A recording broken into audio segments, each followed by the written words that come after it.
Assalamualaikum warahmatullahi wabarakatuh. Okey, insya-Allah dengan lafaz Bismillahirrahmanirrahim, saya akan memulakan pembentangan untuk final year project bagi kumpulan MFM Science Screening. Okey, untuk ahli kumpulan ini terdapat 3 orang. Yang pertama, saya sendiri, Muhammad Nur Syamin bin Muhammad Subri. Yang kedua, Muhammad Faris bin Muhammad Sharif. Dan yang terakhir, Eman Nur Hakim bin Muhammad Zulkifli. Okey, untuk SV ataupun supervisor bagi kumpulan ini adalah TS Puan Norania binti Kasim. Bagi panel pula, kami terdapat 2 orang iaitu Puan Hafsah binti Muhammad Noor dan Encik Ghazali bin Kadis. Okey, tanpa melengahkan masa, saya meneruskan bab 1 iaitu pengenalan. Orang kata tak kenal maka tak cinta. Oleh yang demikian, saya akan menerangkan sedikit mengenai projek MFM Science Screening ini. Saya akan menceritakan latar belakang projek, penyataan masalah dan objektif projek, seterusnya skop projek. Okey, saya meneruskan untuk latar belakang. Bagi pelajar yang mengambil kursus kejuruteraan mekanikal, mereka akan mempelajari cara-cara untuk mengendalikan mesin-mesin ataupun kemahiran-kemahiran yang berkaitan dengan bidang mekanikal seperti melarik, menyimpan dan proses sandcasting. Semasa melakukan amali proses sandcasting di bengkel foundry, pelajar kebiasaannya mengalami masalah dalam mengayak green sand. Green sand adalah pasir yang akan dibentuk untuk menjadi acuan semasa proses sandcasting. Masalah yang dihadapi adalah kerja mengayak pasir mengambil masa yang lama dan memenatkan. Oleh itu, kami telah mencipta sebuah mesin pengayak pasir yang ringkas untuk menyelesaikan masalah ini. Mesin yang dicipta ini menggunakan prinsip penghantaran kuasa tali sawat terbuka open bed drive system untuk berfungsi. Okey, bagi penyataan masalah pula, green sand yang digunakan untuk proses sandcasting perlulah diayak dengan teliti untuk mendapatkan pasir yang halus sebelum dibentuk menjadi acuan. Kerja pengayakan pasir menggunakan pengayak ayakkan kawat mengambil masa yang agak lama kerana kuantiti pasir yang boleh diayak dalam suatu masa adalah sedikit. Oleh itu, pelajar perlu mengulang kerja pengayakan pasir sehingga mendapatkan jumlah yang diingini. Ini menyebabkan pelajar kepenatan dan mengambil masa yang lama. Okey, untuk objektif projek, yang pertama, untuk mereka bentuk sebuah mesin pengayak pasir bagi kegunaan alat bantu pelajar di bengkel foundry. Yang kedua, untuk menghasilkan mesin yang mampu mengayak green sand untuk kegunaan proses sandcasting dengan cepat dan mudah. Okey, yang terakhir, untuk menghasilkan simulasi mengenai cara bagaimana mesin pengayak ini berfungsi melalui perisian SolidWorks. Okey, untuk skop projek pula, mesin pengayak pasir mampu mengayak pasir seberat 5 kilogram maksimum. Yang kedua, mesin pengayak pasir menggunakan prinsip penghantaran kuasa tali sawat terbuka open bed drive system.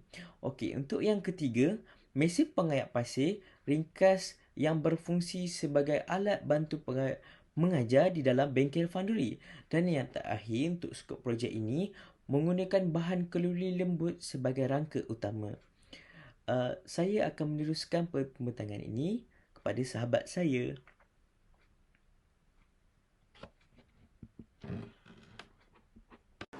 Assalamualaikum, saya Muhammad Faris bin Muhammad Sharif dan saya akan menyambung pembentangan ini kepada bab 2 iaitu kajian literatur. Pengenalan kajian literatur. Dalam kajian literatur ini, kita akan mengetahui serba sedikit mengenai maklumat-maklumat yang telah diperoleh melalui carian di internet, jurnal, pemerhatian dan juga pengalaman. Jika dilihat dari aspek pengeluaran, mesin pengayak pasir ini mempunyai jenis-jenis yang berbeza mengikut situasi dan juga kegunaannya. Antara contohnya, kegunaan bagi pembinaan, bagi kilang dan juga tujuan pembelajaran. Seterusnya, kebanyakan mesin pengayak pasir yang berada di pasaran ini berfungsi atau beroperasi menggunakan dua kaedah, iaitu pertama, kaedah penggerak bermotor dan kedua adalah kaedah manual. Kaedah penggerak bermotor ini kurang mendapat sambutan atau kurang digunakan untuk sektor pembinaan kecil kerana kosnya mahal. Mereka cenderung untuk memilih kaedah manual kerana ianya murah, tetapi ianya menggunakan tenaga yang banyak dan juga mengambil masa yang lama.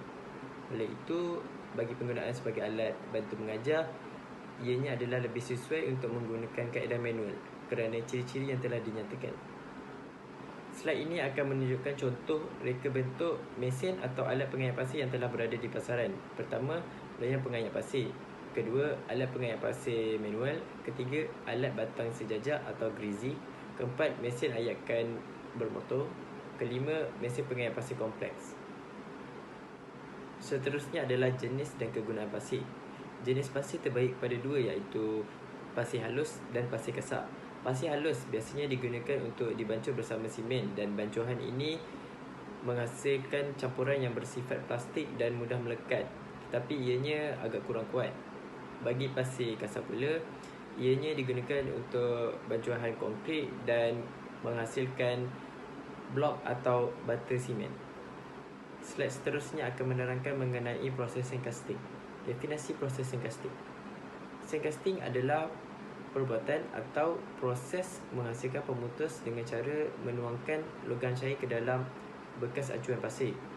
Sandcasting adalah salah satu jenis proses casting dalam kategori acuan yang boleh dikembangkan, di mana acuan akan dimusnahkan untuk mendapatkan produk. Sandcasting merupakan proses casting yang paling banyak digunakan kerana ianya mampu menghasilkan produk yang bersaiz kecil sehingga produk yang bersaiz sangat besar. Proses tuangan atau cara kerja sandcasting. Pertama, campuran pasir, tanah liat dan air akan diadun sehingga sekata untuk menghasilkan green sand. Green sand kemudiannya akan diayak menggunakan ayakan kawal untuk mendapatkan pasir yang halus. Green sand yang telah diayak itu akan dituangkan ke dalam bekas acuan sehingga padat. Seterusnya, green sand akan diukir menjadi bentuk yang diinginkan. Biji besi akan dipanaskan menggunakan oxygen blast furnace. Besi yang telah dicairkan akan dituangkan ke dalam bekas acuan green sand. Selepas itu, biarkan cairan besi untuk menyejuk dengan tempoh 2 sehingga 3 jam. Acuan green sand itu kemudiannya akan dipecahkan untuk mendapatkan hasil casting. Akhir sekali, kemaskan hasil casting. Seterusnya adalah takal dan tali sawat. Tali sawat ialah bahan jalur yang berputar berterusan menggunakan 2 atau lebih takal untuk menggerakkan peralatan mesin. Tali sawat digunakan untuk menghubungkan takal pemacu yang kebiasaannya dipasang pada enjin atau motor elektrik dengan takal dipacu. Takal dan tali sawat ini boleh digunakan untuk menukar dan memindahkan kelajuan sama ada tinggi kepada rendah atau rendah kepada tinggi. Di pasaran terdapat beberapa jenis tali sawat yang berbeza dan mempunyai cirinya yang tersendiri. Antara jenis-jenis tali sawat itu adalah flat belt, V-belt, conventional, cork V-belt, corrugated belt dan timing belt. Beberapa contoh penggunaan takal dan tali sawat ini boleh dijumpai pada lift dan crane. Slide ini akan menerangkan mengenai engkau gelansak. Engkau gelansak adalah salah satu mekanisme yang sangat meluas digunakan dalam mereka bentuk mesin. Fungsi utama engkau gelansak adalah untuk menukar gerakan putaran kepada gerakan linear atau sebaliknya. Rajah ini menunjukkan satu mekanisme engkau gelansak yang terdiri daripada beberapa sambungan komponen iaitu gandar, crank throw, pivot, rod sambungan dan gelansang. Sudut dan panjang sambungan diperlukan untuk menentukan beberapa parameter seperti hal laju dan pecutan bagi gerakan linear dan juga putaran. Seterusnya adalah penerangan mengenai kimpalan. Definisi kimpalan adalah satu proses penyambungan bahan-bahan logam atau bukan logam menggunakan haba atau tekanan. Terdapat beberapa proses kimpalan yang biasanya dilakukan di dalam industri iaitu kimpalan arka lindungan logam, kimpalan arka gas tungsten, kimpalan arka logam gas dan juga kimpalan arka tenggelam. Bagi menghasilkan mesin pengayat pasir ini, kami menggunakan kimpalan arka jenis shielded. Pada slide terakhir bab 2 kajian literatur ini, kami telah melakukan perbandingan kebaikan dan keburukan setiap mesin pengayat pasir yang telah dipasarkan dengan mesin pengayat pasir kami ini. Baiklah, kita akan mulakan dengan ayakan anyaman kawat. Kebaikannya adalah alatan yang bersaiz kecil dan ringan. Oleh itu, ia mengambil ruang yang kecil dan tempat simpanan alatan dan mudah untuk dibawa. Keburukannya pula mengambil masa yang terlalu lama dalam menyediakan pasir ayatkan untuk proses casting. Kedua, ayatkan pasir manual. Kebaikannya mengambil masa yang pendek untuk proses mengayak pasir bagi menghasilkan pasir halus. Keburukannya menggunakan tenaga yang banyak untuk menyediakan ayatkan pasir tersebut. Ketiga, batas sejajar. Kebaikannya adalah mengambil masa yang singkat dan menghasilkan kuantiti yang banyak dalam satu masa, tetapi menggunakan penggunaan tenaga elektrik yang banyak. Keempat, mesin ayatkan pasir bermotor. Kebaikan mesin ini adalah ianya menggunakan tenaga yang sedikit malah menghasilkan kuantiti pasir halus yang banyak, tetapi ia bersaiz agak besar. Oleh itu, ia menyukarkan mesin ini untuk disimpan. Kelima, mesin pengayat pasir kompleks. Kebaikannya adalah boleh menghasilkan kuantiti pasir halus dengan banyak dan cepat. Dan keburukannya pula adalah menggunakan perbelanjaan yang besar dan kos yang tinggi. Akhir sekali adalah mesin pengayat pasir ciptaan kami, iaitu MFM Sand Screening Machine. Kebaikannya adalah bersaiz sederhana dan mudah disimpan. Ia juga menghasilkan kuantiti pasir yang banyak. Keburukannya pula adalah ia menggunakan tenaga fizikal dan masa kerjanya adalah bergantung kepada kelajuan kayuhan pedal. Okey, Assalamualaikum warahmatullahi wabarakatuh. Saya Aiman Nur Hakim bin Muhammad Zulkifli akan menerangkan tentang bab 3, iaitu metodologi dalam projek kami ini. Dalam bab 3 ini terdapat beberapa subtopik yang saya akan bentangkan, iaitu carta alih, pemilihan bahan, proses reka bentuk, fabrikasi dan analisis. Carta alih kami bermula dengan proses persediaan, iaitu pengumpulan data dan pemilihan bahan. Seterusnya proses reka bentuk maya menggunakan SolidWorks seperti assembly, lakaran reka bentuk. Seterusnya proses fabrikasi seperti cutting, grinding, welding, assembly dan finishing. Seterusnya proses analisis dari segi kos, daya, kelajuan dan kuasa transmisi. Akhir sekali, proses pengesahan, iaitu uji kendalian dan prinsip kerja projek kami. Seterusnya, pemilihan bahan. Bahan-bahan kami terbahagi kepada 6 bahan, iaitu besi kotak hollow, taka dan tali sawat, kepingan perspek, roda teflon, pedal basikal dan akhir sekali bekas pengayak pasir. Seterusnya ialah proses reka bentuk. Proses reka bentuk ini bermula dengan lakaran idea konsep. Seterusnya pemilihan idea konsep menggunakan kaedah metric evaluation dan akhir sekali reka bentuk menggunakan perisian SolidWorks sehinggakan mendapat desain yang terakhir. Seperti yang ditunjukkan dalam slide ini, ini adalah lakaran konsep pertama dan lakaran konsep kedua kami. Seterusnya ialah pemilihan idea konsep menggunakan kaedah metric evaluation. Metric evaluation ini adalah perbandingan dari konsep 1 dan konsep 2. Dari segi dimensi produk ialah konsep 1 lebih besar daripada konsep 2 yang bersaiz sederhana. Dari segi masa, konsep 1 lebih lama daripada konsep 2. Dari segi keselamatan konsep 2 lebih tinggi daripada konsep 1. Dari segi kebersihan, kedua-duanya mencatatkan kebersihan yang tinggi. Dari segi kos produk konsep 1 ialah lebih tinggi daripada konsep 2. Dari aspek kuantiti tapisan konsep 1 lebih tinggi daripada konsep 2. Dari aspek kos penyelenggaraan konsep 1 lebih tinggi daripada konsep 2. Seterusnya adalah reka bentuk bahagian produk menggunakan perisian SolidWorks. Berikut adalah bahagian-bahagian projek kami yang menggunakan perisian SolidWorks. Seterusnya ialah reka bentuk pemasangan assembly produk menggunakan perisian SolidWorks. Ini adalah reka bentuk assembly produk kami dengan menggunakan perisian SolidWorks. Seterusnya ialah lukisan leraian iaitu exploded view menggunakan perisian SolidWorks. Ini adalah exploded view kami satu persatu dipecahkan dan dinamakan dengan nama masing-masing. Seterusnya, untuk proses fabrikasi, proses-proses yang terlibat ialah proses pemotongan, proses menggerudi, proses sambungan dan proses penyudahan. Baiklah, saya akan menyambung perbentangan ini dengan bab 4 iaitu keputusan. Pertama sekali kami telah melakukan perbandingan spesifikasi produk pengayak pasir di pasaran dengan mesin pengayak pasir kami iaitu MFM Sand Screening Machine.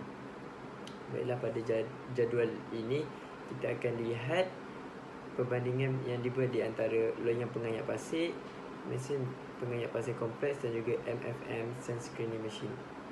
Pertama, loyang pengayak pasir. Jumlah masa proses sekali ayatkan adalah sebanyak 8 minit. Saiz produk pula berdiameter 50 cm. Berat maksimum pasir yang mampu diayak dalam sekali ayatkan adalah 2 kg. Mekanismenya adalah tiada kerana ianya kaedah manual. Harga di pasarannya berharga RM25 seunit. Tenaga yang diperlukan untuk menggunakan loyang pengayak pasir ini adalah tinggi, keselamatannya adalah rendah dan juga tahap kebersihan kerjanya juga rendah. Kedua, mesin pengayak pasir kompleks. Jumlah masa proses kerja sekali ayatkan adalah 10 minit. Saiz produk pula berdimensi 620 cm kali 120 cm kali 210 cm. Berat maksimum pasir yang boleh diayak sekali ayatkan adalah 150 kg. Mekanismenya adalah menggunakan motor bergancu conveyor. Sama ada dia manual atau automatik, ia adalah automatik. Harga pasarannya adalah sebanyak RM30,000.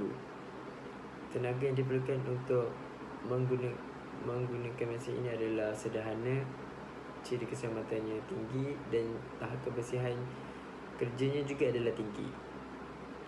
Dan akhir sekali adalah MFM Sand Screening Machine iaitu mesin kami. Jumlah masa proses kerja sekali ayatkan adalah 5 minit. Saiz produk pula 130 cm kali 40 cm kali 50 cm. Berat maksimum pasir yang mampu diayak sekali ayatkan adalah 5 kg. Mekanismenya pula adalah takal dan tali sawat. Sama ada ianya manual atau automatik, ianya adalah kaedah manual. Harga di pasaran sebanyak 240. Tenaga yang diperlukan adalah rendah, keselamatannya adalah tinggi serta kebersihannya juga adalah tinggi. Seterusnya adalah analisis kos pembangunan reka bentuk dan fabrikasi MFM Sand Screening Machine ini. Dalam jadual ini kita boleh lihat senarai barangan beserta spesifikasi dan kuantitinya dan juga harga bagi setiap bahan-bahan ini. Pertama sekali adalah besi kotak hollow yang berdimensi 2 cm kali 2 cm kali 2 cm. Kuantitinya adalah sebanyak 3 dan total harga adalah RM45. Kedua, takal pemacu yang berdiameter 15 cm. Kuantitinya adalah 1 dan berharga RM7. Ketiga, takal dipacu. Spesifikasinya berdiameter 10 cm. Kuantitinya adalah 1 dan berharga RM4 seunit.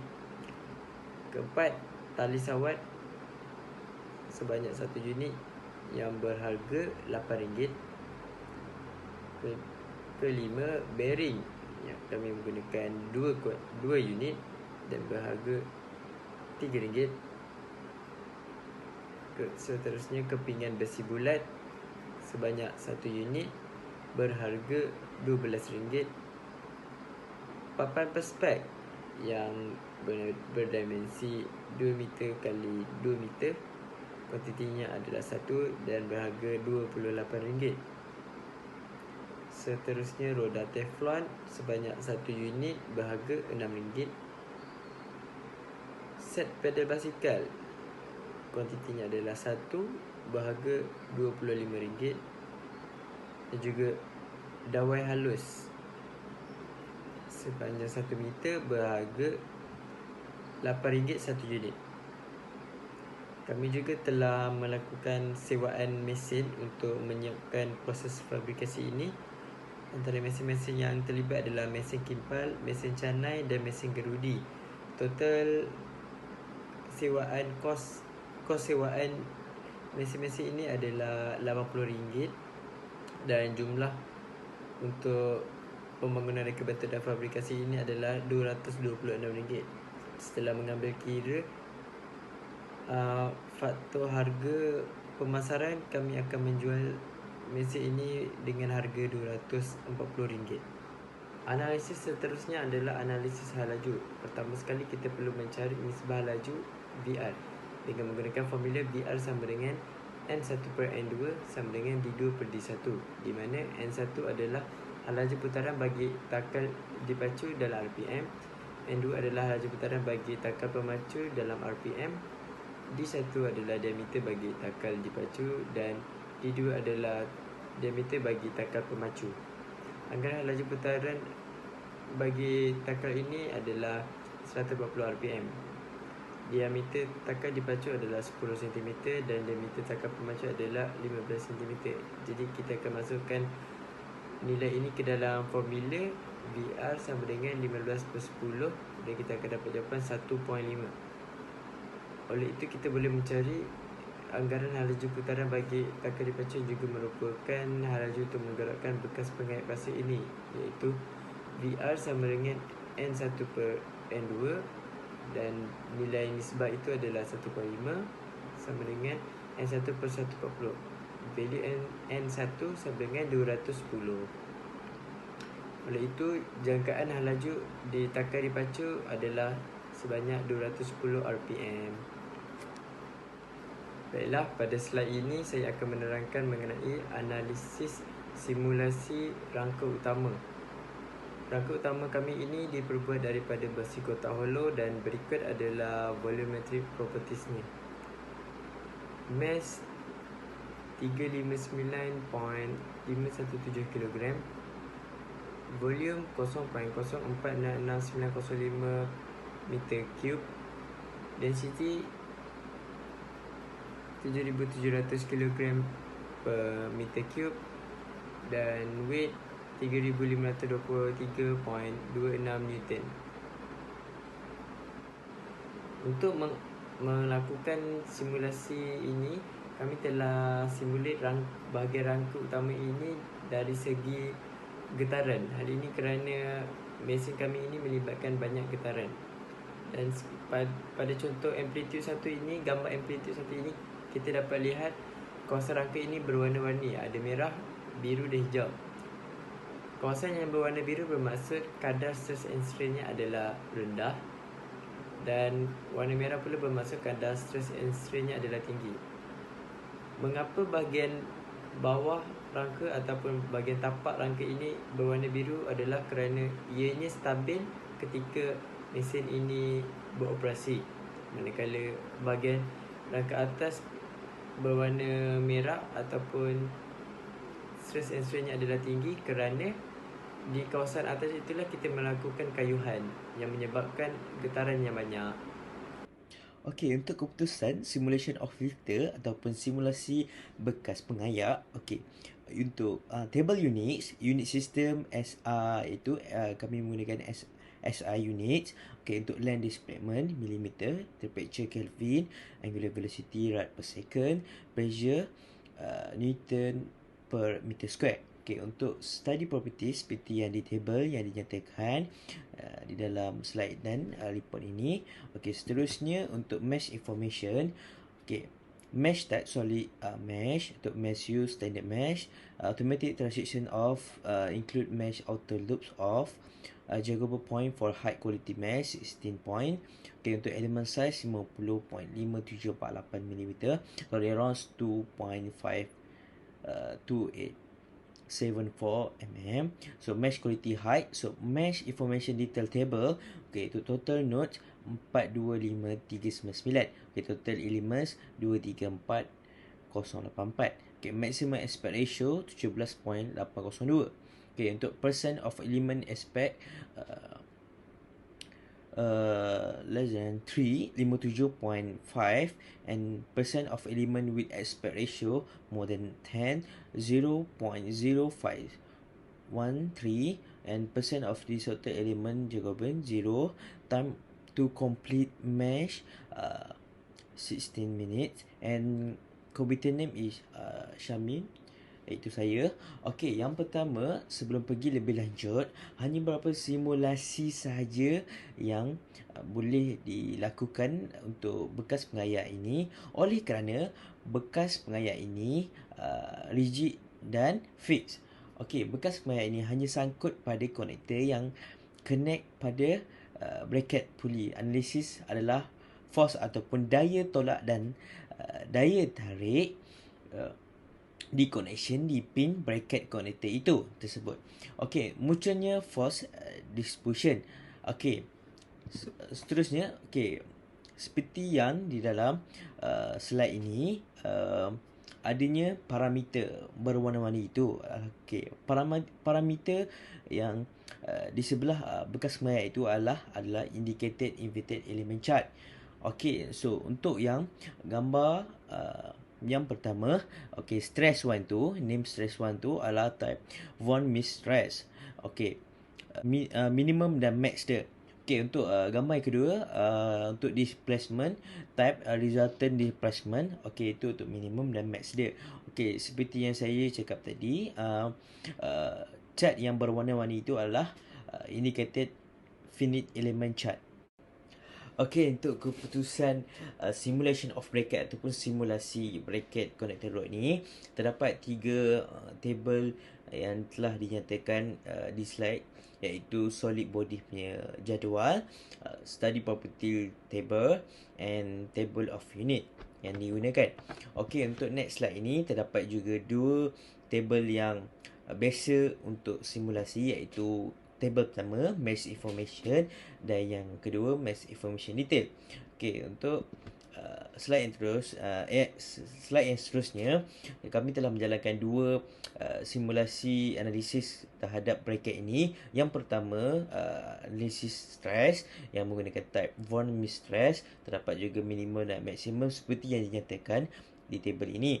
Dan yang kedua adalah displacement menggunakan type resultant displacement, seperti juga dinyatakan dia punya min dan max dia seperti yang dinyatakan dalam table ini. Okey, untuk bracket simulasi ini, analisis yang dilaksanakan menggunakan SolidWorks ini adalah dari segi force yang ditarik dari puli, kemudian rotational torque di lubang bracket puli yang kedua, seperti Tory torque yang untuk slider crank. Okey, kita tahu yang bracket ni adalah menggantikan slider crank kami. So function of working dia sama seperti slider crank, iaitu attached to the end of the crank by a period is a rod, usually called a connecting rod. The end of the rod attached to the crank move in circular motion, while the other end is usually constrained to move in a linear sliding motion. Seperti bracket untuk design kami ni lah. Kami connect puli yang kedua itu dengan connection rod ini kepada bekas pengayak untuk menggerakkan force tarik dan tolak. Okey, seperti kita tahu, setelah saya menceritakan di pengayak punya bekas pengayak, parameter yang berwarna-warni adalah finite element chart. So finite element analysis ni show whether a product will break, wear out, or work the way it was designed. So it is called analysis. But in the product development process, it is used to predict what is going to happen when the product is used. Maksudnya kami telah mengkaji apa yang akan berlaku sekiranya benda ini telah dilaksanakan dan telah dijalankan. Maksudnya apa yang akan berlaku kepada bracket ini. So saya akan sambung dengan simulasi takal untuk projek kami. So ini adalah gambaran simulasi takal untuk mesin penapis pasir. So warna-warna ini adalah indicate untuk stress and strain projek kami. Warna yang paling merah itu menunjukkan stress and strain paling tinggi. Dan warna biru pula ialah menunjukkan stress and strain yang paling rendah.